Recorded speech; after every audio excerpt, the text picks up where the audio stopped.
and hopefully we did get some questions submitted when you guys register, so I appreciate those questions, and I think we're going to hit on a lot of them today. So I appreciate the time that Rick and Victor have put into this. And it's usually a big production. And it's a lot of fun, and we usually have a lot of attendance at this event. So thank you all for signing up to be with us today. I think where we want to start is just kind of 2020. I feel like January seems like it was 5 years ago because so much has happened since then. But kind of walk us through a timeline of 2020 from the city's perspective. All right, thank you, Becca.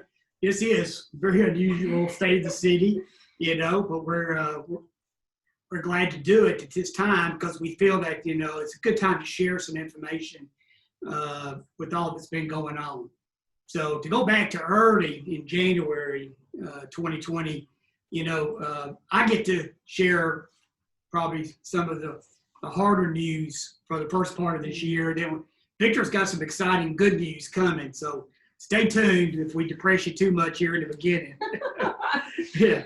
And in January, you know, we lost a valuable member of our family, and with Kevin Fischer, our Director of Parks and Recreation, passing away on January 19th. And this was very hard for the city.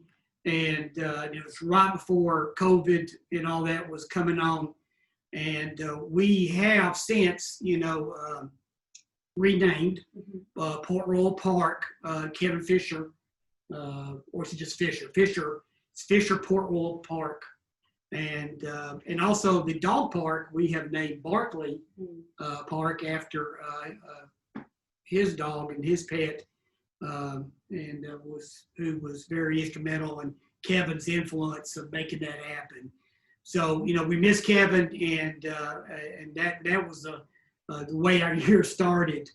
You know, and then we ran into the Nashville tornado, and we mentioned that because the crews that we sent from Spring Hill, our police department went to Cookville and helped with the tornadoes, and then our brush removal department actually went to Mount Juliet and helped with their cleanup and all. So we were very involved in both of these the tornadoes, and then we come to March. You know, the first case of COVID-19 and Williamson County was reported around March 4th, sometime in that ballpark. The Williamson EMA issued some CDC guidelines, which included social distancing and things like that. That moved us pretty quickly to the next couple weeks to the state of emergency that was declared by the governor. I think it was on March 12th. I think that was Executive Order 14. So I want to state there, you know, that the city never did do an emergency order, or we never did a stay-at-home order for the city level. All of that was done through the state and the governor. With it, you know, it led into what hurt us the most probably was the closure of restaurants, the inside dining. I think that was around March 22nd, sometime in that area. And then the schools closing, library, you know, we ended up closing the library because of social distancing and limited the access to City Hall during that time frame. One of the cool things we did was we provided Wi-Fi hotspots around the city in retired police cars. And I have shared that so many times, and people go, wow, that was really cool and different. So we're kind of proud of that. Right in the middle of a pandemic, we did something to give people some Wi-Fi access. And but then, you know, we had to close the playgrounds and the basketball courts and the ball fields around March 31st with all the executive orders that were coming down from the state. About that time, Victor and I did a video trying to convey some information out to everyone about what was going on. I think that was in early April. At that time, too, we started doing our BOMA, Board of Mayor and Alderman meetings. virtually, which we're still doing virtually. And then came along the Tennessee Pledge from the governor. That was published around May 11th, sometime in that time frame. And then most recently, around July 9th, Williamson County, the governor decreed that the county mayors could do by county mayor mask orders, mandated mask orders. And of course, everybody knows Williamson County did such and Maury County did not. So that put Spring Hill into basically a divided city predicament, because our north side of Spring Hill was masked and our south not. It really put our businesses in a terrible spot, as opinionated and as divided as this issue is on the mask, as we all know. So we really hate that. And if I think if the state would have thought, we're all doing the best we can along with the state on these decisions. It'd been nice if it would have been a city decision where we would have made it fair for all across town. Yes, that's been difficult. Yeah. Well, then then the year moves into just some more bad news with storms coming in into town around May 3rd. And we lost a fireman off duty, Mitchell Earwood, which was very tragic. And the funeral May 6th, which I think Hood and all the first responders did a fabulous job of honoring Mitchell. And everything I heard from all the firemen, everybody, he was one of the best guys, I think we have a video. Yeah.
They do.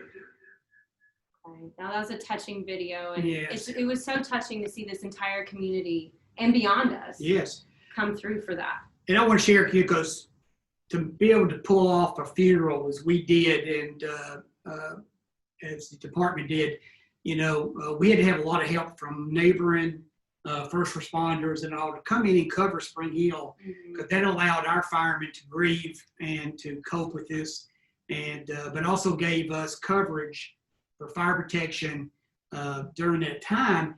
And so we had all our neighbors. I mean, it's too mean to name right now, but we had a lot of neighboring communities come in and did that for us. And the Firemen's Association has made this coin that they're giving out to all the firemen that came and did that for the city. So I think Chief Hood and the guys are going to be passing these out to them, and just a very kind thing in that regard. Yeah. And with that, I'm going to turn it over to Victor for some good business news. Yes, bring us something more light, please. Yeah, it's just been a tough start. Yeah. But there is a silver lining to some of the things that have happened in the community with COVID really having safer at home orders and stay at home orders that are in other places. The folks in Spring Hill didn't travel. They stayed here in Spring Hill. They worked remotely. But while they're here, they've gone and they've shopped here, and they've gone to the restaurants here and did takeout. And the silver lining to the COVID is that economically, the sales tax has come in tremendously. We've been looking particularly at the last 3 or 4 months during this process to see what's been happening. And this is the familiar chart. I can't come and not have No, charts. You're our data guy. We rely on you for that. When we started these, that was my big thing, is throwing up charts. And so here's the sales tax. Once again, it's something you see every year. But what's really interesting on this one is when you look at the very end, normally what you see is those spikes, and those are Christmas spikes. But at the very end, you see 2 more spikes to this graph. And those represent the sales that have been here during COVID. And what we have found is that the sales tax generated by that is almost equivalent. In fact, it surpasses the 2018 Christmas sales and is almost equivalent to the 2019 Christmas sales. Wow. It's amazing. It truly is. I was defining, going back in and really looking at the numbers for the last 2 months, just the last 2 months. We brought in over $600,000 more than we budgeted for. Wow. Which is 50% above our budget for the last 2 months. So that's a silver lining. Yes. That's a silver lining. And it'll be interesting to see as we continue to go through this and as people get back to work, how many of them continue to work remotely, how many of them go to their normal place of business, and do we revert back to a business as usual and go back to the trends, or have we now gone into something completely different? We're watching that too, definitely. It's very, very interesting to see, and so that's exciting. Yeah. And then of course, one of the things that we were very concerned about early on when the COVID stuff came out was, oh, well, what's that going to do to the building industry? And you just heard from John Mayer that they are working, they are building, they are doing everything and going. And when you look at our charts, that's exactly what's happening. Now, because we didn't do this in January of this year, I didn't get to show you the 2019 numbers, but in 2019, we even surpassed our 2018 number. We had 871 building permits in 2019. To date, if you look at the far right-hand side of that chart, to date, what you see is that we've got 671 permits today. So in the next 5 months, if we generate another 200 permits, we'll have equaled the 2019, which is very doable. Just this month alone, so far, and the month's not over, we've generated 66. So the growth in our housing growth industry is still very, very strong, and it is moving forward very quickly. So those are 2 really silver lining points, if you will, among this whole COVID issue that we've had to deal with. So the state did recently actually give some money to all the municipalities, correct? And I think Spring Hill was about $945,000. So I know the Board of Mayor Aldermen met to decide how those monies would get dispersed. So do we have that information where we can go through? We do. We can do a quick summary of it. And I think the board did a very good job of dispersing these funds across multiple departments and not just into one area. Just to give you an example, we did $280,000 for the SCPA VA air packs. These are the air packs firefighters use, and we've been trying to get those for a while. Great use of this money for that. A $75,000 mobile command center. Again, going back to just like the first part of 2020, we have to be prepared, and this command center will tie all our first responders into one center. It ties in with the county, state, and feds. and $200,000. I'm really happy about this one. I'm going to talk a little more about it later at the end. But $200,000 for our sidewalk program that includes downtown, what we call the downtown area, so sidewalks being replaced there has been needed for a while. Another good use of this money. And then $400,000 for Tomlin road construction. We've been working hard on this road, and I think it's another good use of money. Yeah, no, we're excited about that. Speaking of some infrastructure, who wants to tag team the road projects? Because I know it's a hot topic. We got a lot of orange barrels around here. A lot of white. We got a lot of orange barrels out there right now. So actually, if you flip back a couple more slides, keep on going, a little bit further, Okay. You're going the other direction. Oh, I'm sorry. One more. There you go. Oh, I'm sorry. Right there. So, first project that would really want to talk about, and if you flip one slide down, you'll see we opened a bridge. Yes. Right before Christmas. We got that bridge open, and the Clyde Farmer Bridge. How long have we been working on that project? A long time, because getting 2 ways in, that was a big piece. We had the crossings. We only had one way in and out of the crossings, and we looked at it and said that it was a safety issue. And so for a number of years, we were looking at how do we go in? Do we go in from the south side, go in from the north side? Ultimately, the north side was going to be less expensive.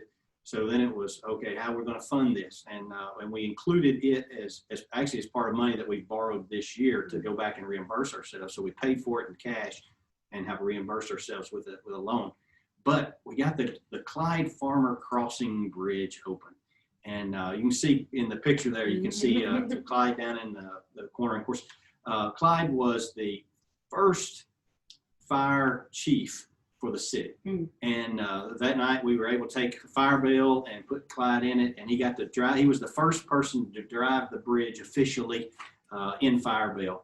And man, what a special evening that was when we were able to do that. And of course, Clyde's such a wonderful person too, but to be able to have that major piece of infrastructure that's safety related dedicated to him, I thought was a very special thing. People don't know what Fireville is. Fireville is our 1957 fire truck. It's the first one that the city purchased back, and actually the business owners are the ones that purchased it way back. So that was the first one the city had, and it was the mainstay for the city for years. It's now been completely restored. And so you'll be seeing it at special events and things like that if you haven't seen it already. But we're pretty excited about that piece of it. So some other projects. If you look at Saturn Parkway traffic signals at Port Royal Road, that was a project that once again had been on the books for a while. We've been working with TDOT for a number of years, and finally, they were able, after delay, they were able to get the project put together. And we even had to wait almost 6 months on just getting the traffic signal poles in because they were all on back order. And part of it's just because the economy is booming so much, and these things were expanded. Okay. Then the next one, of course, is Duplex Road. Yes. And keep going back up to the top there. I think it's right this video. There. So Duplex Road, we will have completed that, or officially will complete it next month. Yeah. There'll be a ribbon cutting on that. And sometimes it's been so long since we've been involved in this project that you forget what it looked like. So here we go. Take a look at this.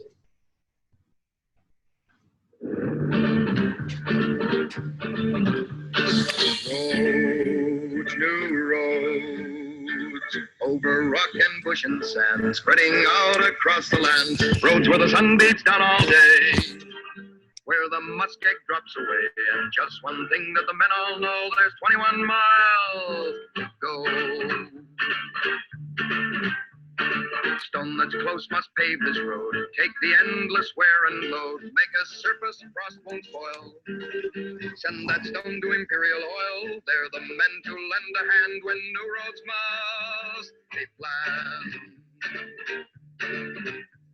They'll find the asphalt grade that's best and put that pavement to the test. When the heat goes up, how well will it hold? Will it crack in the freezing cold? Will it crack? Will it crush when they add the load? Can they make it pave that road? Well, Imperial Research finds the mix to make that stone a solid fix. Make roads that last through snow and sun till many long years are over and done. Imperial Oil helps new roads grow, and there's many new miles of road. New roads. Road. New roads.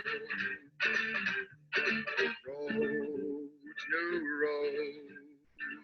Over rock and bush and sand, spreading out across the land. Roads where the sun beats down all day, where the muskeg drops away. And just one thing that the men all know, there's 21 miles to go.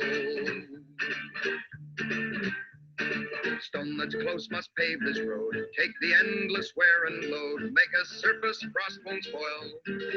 Send that stone to Imperial Oil. They're the men to lend a hand. New roads must be planned. They'll find the asphalt grade that's best and put that pavement to the test. When the heat goes up, how well will it hold? Will it crack in the freezing cold? Will it crack? Will it crush when they add the load? Can they make it pave that road? Well, Imperial Research finds the mix to make that stone a solid fix. Make roads that last through snow and sun till many long years are over and done. Imperial Oil helps new roads grow, and there's many new miles of road. I was gonna say, Victor and I sung that together. Yeah, we don't have rights to that music. I'm just gonna point that out. But that is amazing to see that transformation. I mean, when you're in it, you do kind of forget. So I know what the police department, I think, provided that footage. They their new drone. they provide the footage with the drone, and then Lori Lozinski got out and took photos of what it looks like today. And the company itself, Utah, at the very beginning they drove the road and taken a series of photos each direction. And so some of those photos came from lots of places. The Utah Construction Company, Lori, and our police department. So, Nice. we've been working on that project since 2006. Yeah. 2006. Let that sit in. 2006. So, It was a year before I came in. Yeah. so unfortunately, that's how long it takes to get some of these projects moved. Oh, yeah. Is because of all of the pieces you have to go through. And so when we turn around and we start looking at what our new projects are, and we see in some cases how fast they're moving, it is really amazing. And while people go, oh, wow, why can't you go any faster than that? There are things that have to happen. And it's challenging to do. But that one's completed. Duplex is completed. Now, Saturn Parkway extension. If you've not driven Saturn Parkway, you can actually drive Saturn Parkway west of Highway 31 now. If you stayed on Saturn Parkway, it will take you all the way to Beechcroft Road. There is the train that we originally had would stop folks, and we would be worried about the schools on the other side of it. Yeah, I think I see a Is video. that the picture? Well, you know, how many times I've had to sit there and been in a long queue of cars waiting for that train to clear. 20 minutes. Sometimes we would get phone calls weekly, it would seem, that that train was blocking traffic. Could somebody please call CSX and have them shift it one car or another, one way or another? So now the overpass is complete, the whole road's complete. As far as being passable, that project will actually wrap up sometime in October. And so we're pretty excited about that one as well. Then we've got other projects that we've started. The Buckner Road widening project, which is a kind of a companion to the interstate access. We want to make sure people can get there to the interstate connection, and so we've started that. We have the interchange itself is, we've been working with TDOT for close to 2 years now, a year and a half anyway. The TDOT will actually award a contract to a design build company in January. The city has already borrowed our portion of the money. You know, we got a $25 million grant for this. Our portion of it's still going to be close to 20 million. We just borrowed our 20 million. And so our money is secured. We've provided it, ready to provide it for the match and get this project underway. As a companion to that project is the Buckner Lane widening coming next. We've started it. That's the timeline for Buckner Road. There's Buckner Lane. It is taking Buckner Lane's 2-lane road, widening it to a 5-lane road. Obviously, it's going to be a significant project. We're actually dividing it in halves. We're going to do the northern half first because that's what connects to Buckner Road. Get that project underway, and we expect to have that project designed, right-of-way purchased, and constructed at the same time that the interchange is constructed. Now, I just mentioned that it took us since 2006 for Duplex Road. Today's 2020. We'll have this one finished by 2025. So only 5 years. But it's actually even shorter term than that because we actually have to have the road completed and open by June of 2024.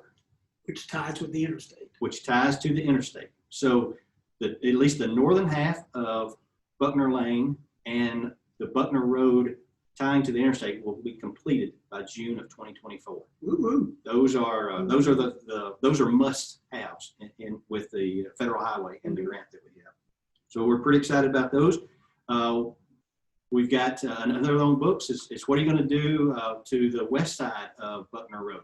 And so we've got that transition project that's occurring there. And all while we're doing ours, the north side is being designed by a private company with the Alexander Farms development. And so all of that area over the course of the next 5 years is just going to change dramatically. And it's because of the planning we've done in the past and the work that we are putting in, the money that we're putting in right now. So in addition to those projects, we have water supply projects. One of the things that we put in this year's budget is to take a look at what our water loss is. So when we produce water and we sell water, we check and we balance that and say, oh, how come we didn't sell as much as we produced? Where'd that water go? Well, it may be a leaky line, it may be a meter that's not registering correctly, or whatever. We will need to minimize those because essentially, just like you have to account for all your expenses and try to turn those into revenues, we have to make sure that we're not wasting that water and losing revenue. And so we're doing a water loss study to minimize that water loss and correct those leaks.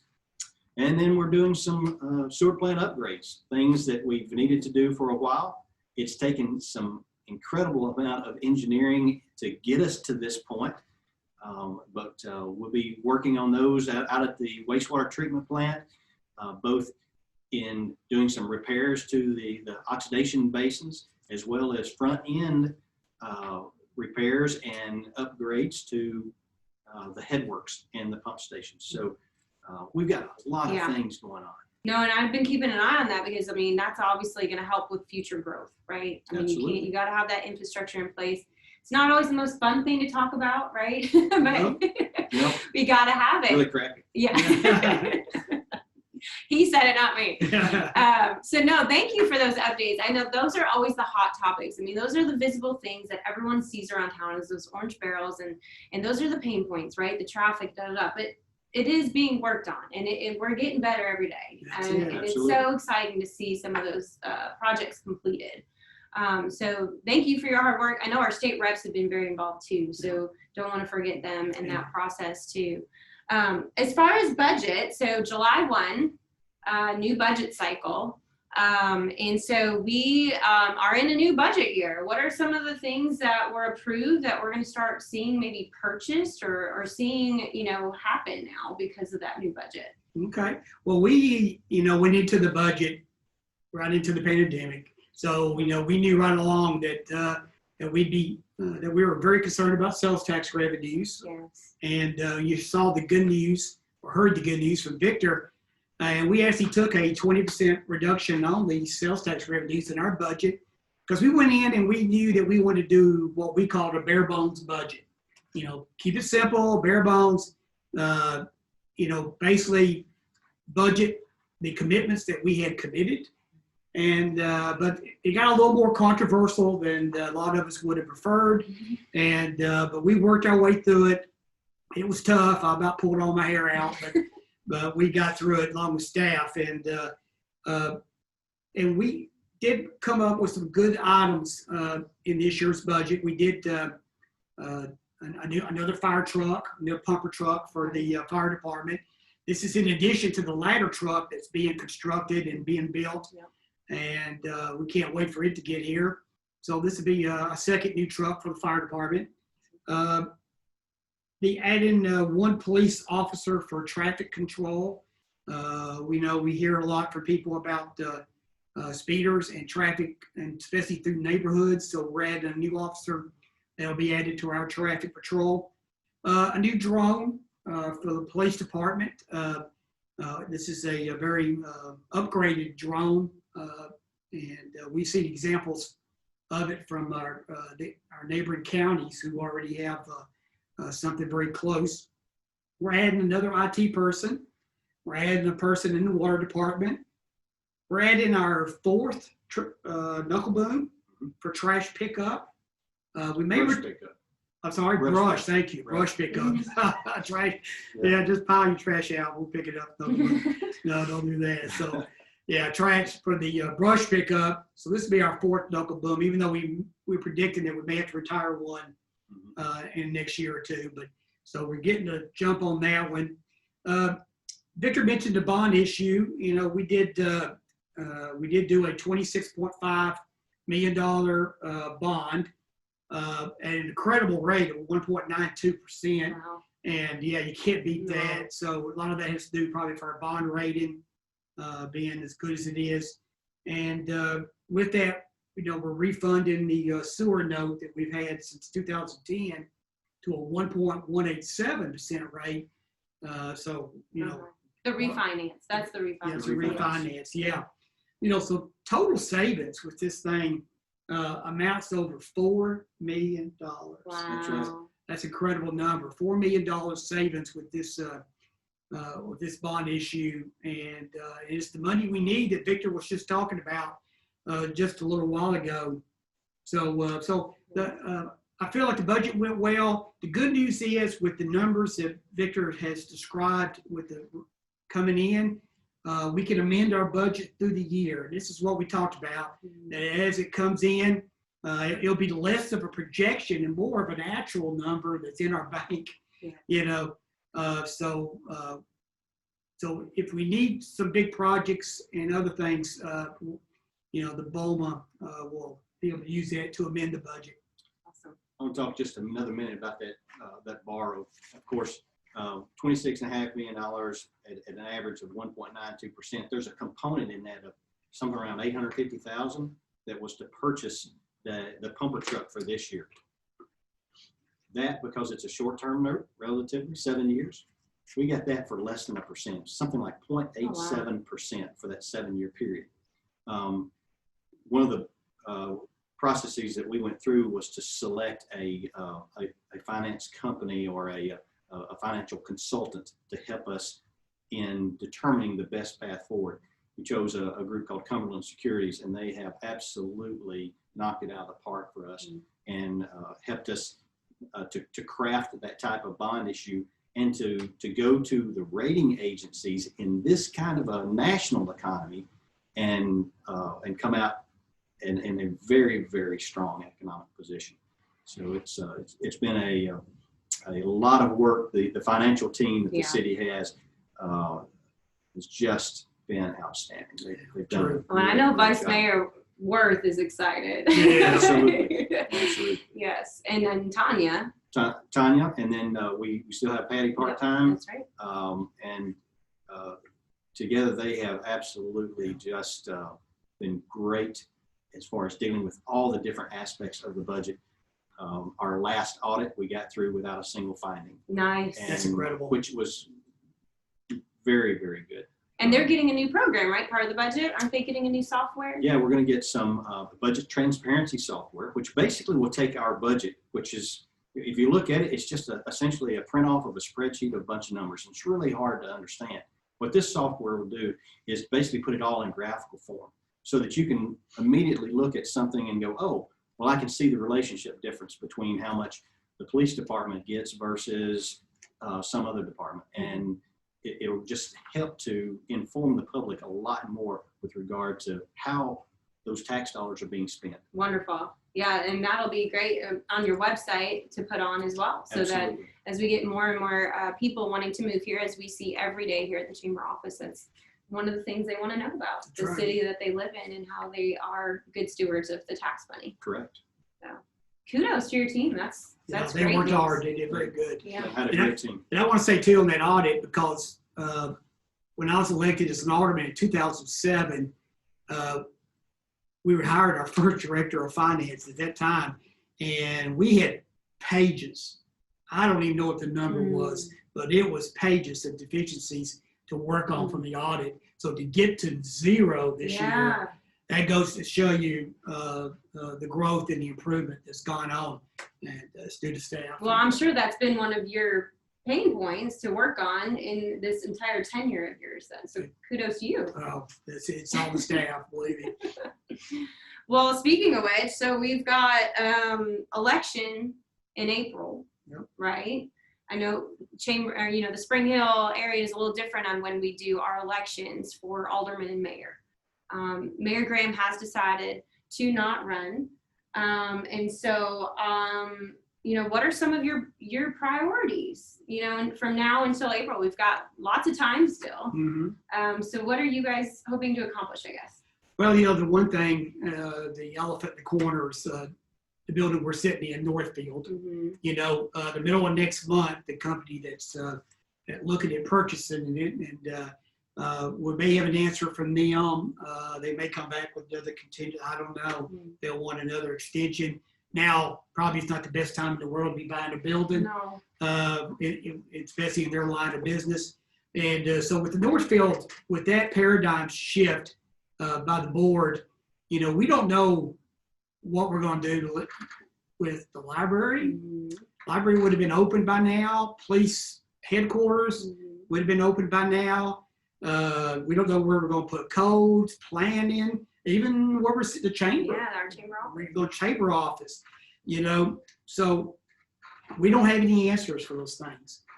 We basically stopped it all, and now we don't know what the plans are. Are we going to solve those in the next 8 months before the election? No, not going to happen. But those are the big things that are on the table. As we talked about, with over $120 million in road projects and things, it's been our focus. It's been that's been our big attention, and so now we the board and city leadership's got to start moving toward those answers. So outside of those big things, more water and sewer things. Yep.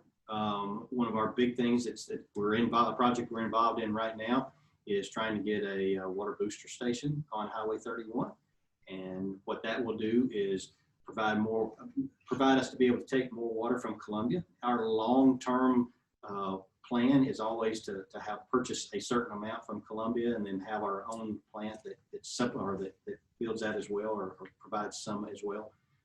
But also that particular project is a safety project in that it will also push water back over to Claiborne Road and increase the pressures over there and the fire flow over there for those developments, as well as the Spring Hill Middle School, which is over there. So it's very much a needed for a safety issue as well.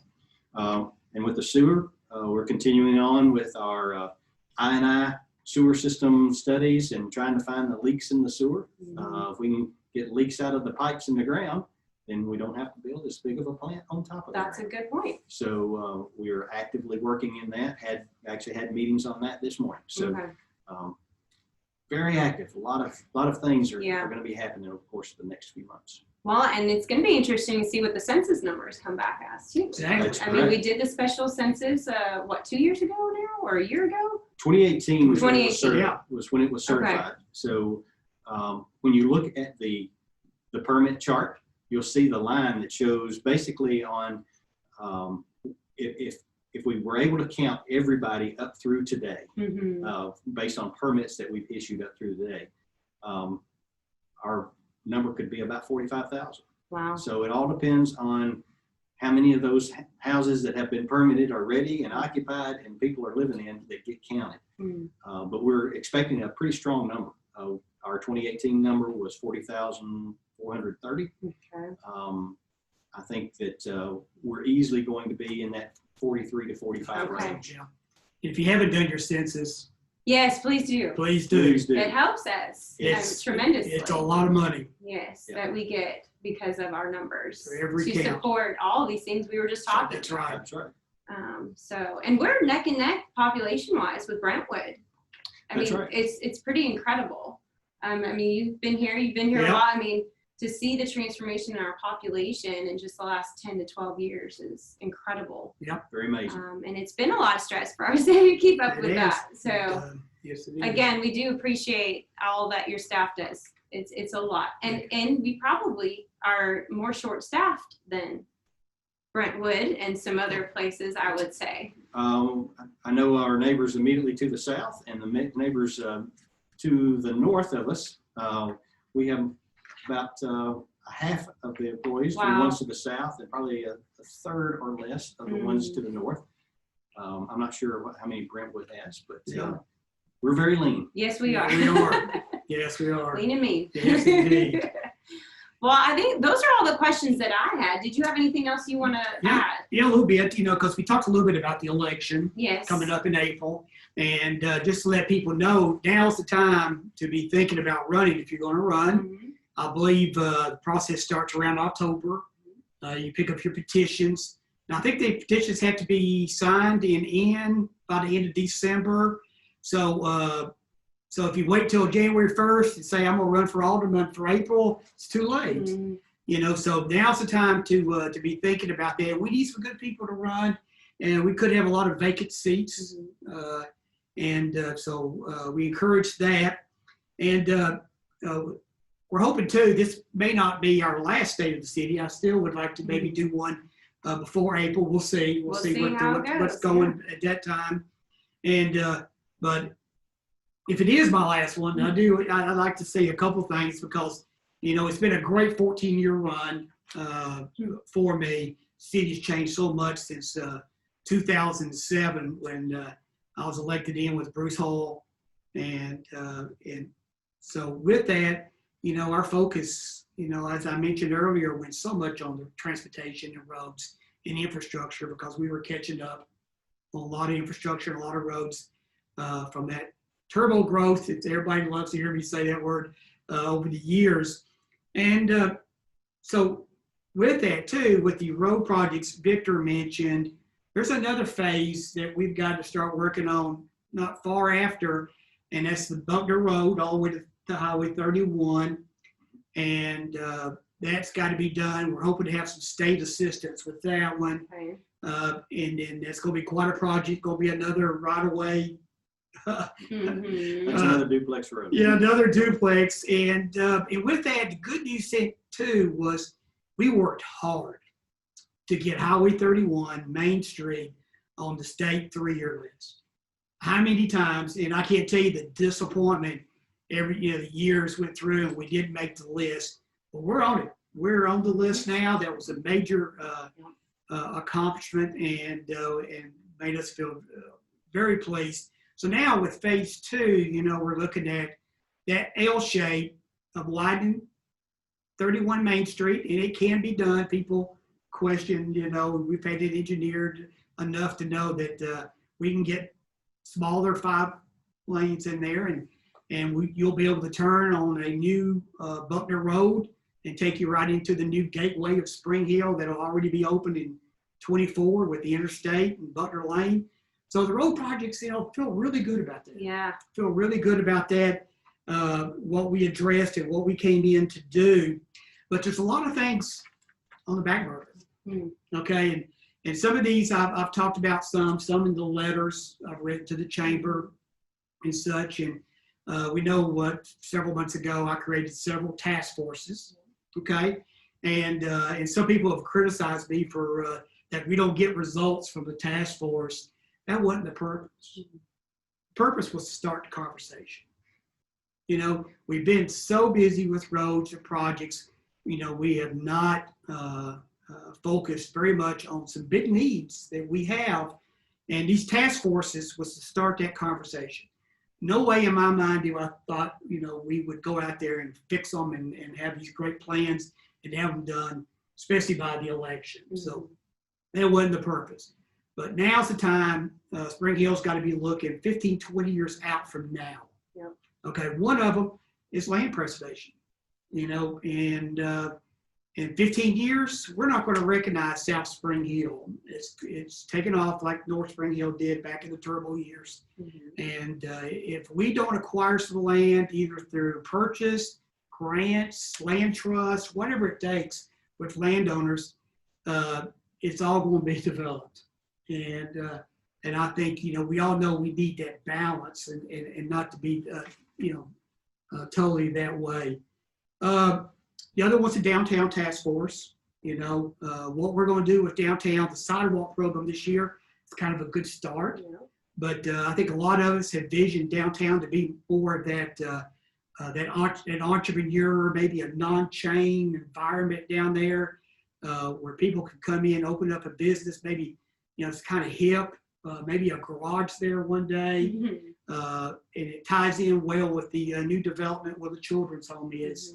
Something like that. So that conversation needs to be going on, and the next board will need to tackle that with preservation and the next road projects. And then a sportsplex. We've been talking about a sportsplex would pay for itself. It's money up front. We'll have to find that kind of money to pay for something like that. But the economic development and the gain will be so much for our community. It'll be so worth it. So that's another one that's been on our back burner. And probably one of the biggest of all is parks. Active and passive parks. We are so far behind a city our size with 43,000 people in park space. So, we have got to start moving toward more funding. And now we've got the road projects going. I think the city can do this in the next decade. Get these things going and start looking. And as important roads are, there's other things. And so far we've put our eggs in one basket a lot. And of course we had to. Yep. We had to. And there's a lot of work, as I've just indicated, left to be done. But we truly are a community on the rise. Yeah, no, all of those things you mentioned are quality of life. And so you're speaking our language here at the chamber. And I know our businesses appreciate those priorities as well. And so we continue to encourage our members to be part of those conversations. So I appreciate you bringing that up. And I really do think of those three things as your legacy with Spring Hill. Yeah. So we appreciate your years of service. Yeah, and we love this duo, and we're going to miss this duo. So feel free to come back. Exactly. And I think I was sharing with Becca yesterday, even before her days, when we started, when I was elected mayor in 2013, I think prior to that, the state of the cities was the city administrator gave his talk, and then the mayor did his talk.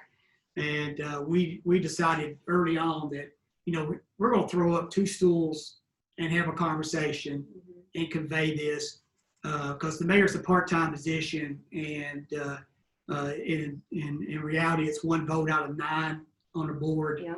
It's a very board power-driven city. Nothing wrong with that. but just for people to know that. Yep. And to go to show why more people, should have an interest in coming and serve. Yep.